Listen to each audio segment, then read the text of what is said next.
पाना है कुछ बड़ा तो उठना हर रोज पड़ेगा। मंजिल अगर तेरी बड़ी है तो करना काम बार बार पड़ेगा। तुम्हें क्यों लगता है कि मंजिल एक बार करने से हासिल हो जाएगी?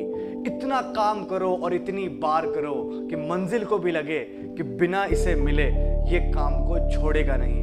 तरीका भले बदल दो बट काम मत बदलना, क्योंकि एक काम को अगर कंसिस्टेंसी वे में तुम करते चले गए कुछ सालों तक तो कामयाबी तुम्हारे कदम चूमेगी और इस पूरे दुनिया में तुमसे बड़ा ताकतवर इंसान उस काम में कोई और नहीं होगा। अगर एक पत्थर पे एक रस्सी बार बार घिसी जाए ना तो वो उस पत्थर पे अपना निशान छोड़ जाती है। अगर उसी पत्थर पे एक पानी का बूंद अगर बार बार गिरे तो उस पत्थर में वो छेद कर जाती है। इस पूरी दुनिया का सबसे बड़ा समंदर जिसे अमेज़न के नाम से जानते हैं, आपको पता है कि वो इतना बड़ा समंदर कैसे बना?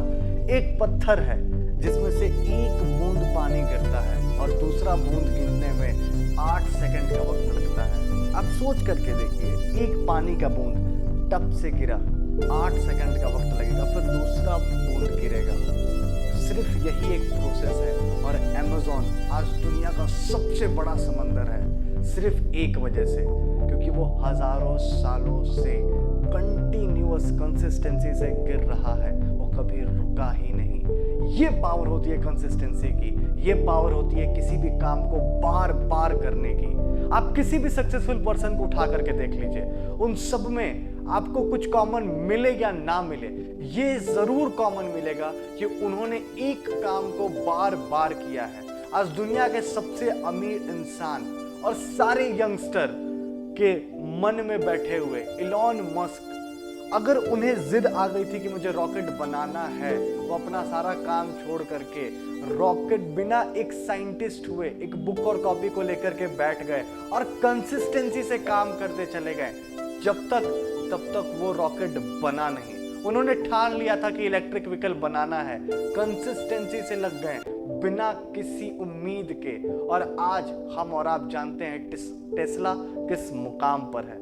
इसीलिए किसी भी आप इंसान की बायोग्राफी उठा करके देख लीजिए, किसी भी इंसान जो आप जिस फील्ड में सक्सेसफुल होना चाहते हो, अगर वो उस फील्ड में सक्सेसफुल है तो उसकी बायोग्राफी उठा करके देख लीजिए। उसने एक काम को बार बार किया है जब तक कि उसे सक्सेस ना मिल गई हो, और जो वो चाहता था ना उससे कई गुना ज्यादा सक्सेस उसे मिली है, क्योंकि उस काम कंसिस्टेंसी की पावर हम सब जानते ही नहीं है। एक बार एक राजा के सामने एक कोई साधु संत आते हैं और वो साधु संत से बहुत प्रसन्न हो जाते हैं। वो राजा वो साधु संत से पूछते हैं कि मांगो, तुम क्या मांगते हो?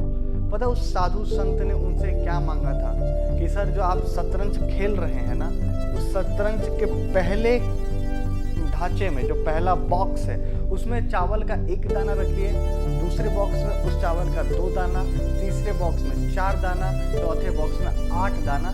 इसी तरीके से बस मल्टीप्लाई होते हुए उस चावल के दाने का मल्टीप्लिकेशन मुझे चाहिए, जो कि वो 64 बॉक्सेस होते हैं पूरे चेस्ट में, तो वो 64 मल्टीप्लिकेशन होगा। तो कहते हैं बस इतनी सी चीज़। तुमने कहा भाई जो मांगा है उसे दिया जाए।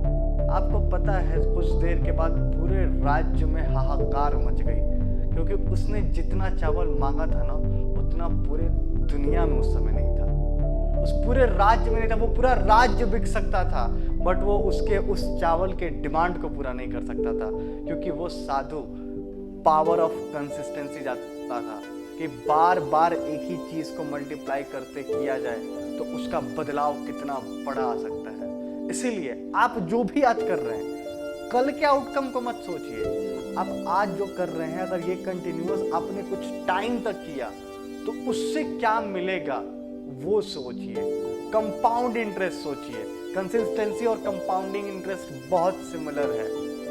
अगर 10 दिन जिम जा करके कुछ नहीं होगा, बट 10 मिनट अगर आप 1 साल जिम गए तो बहुत कुछ होगा।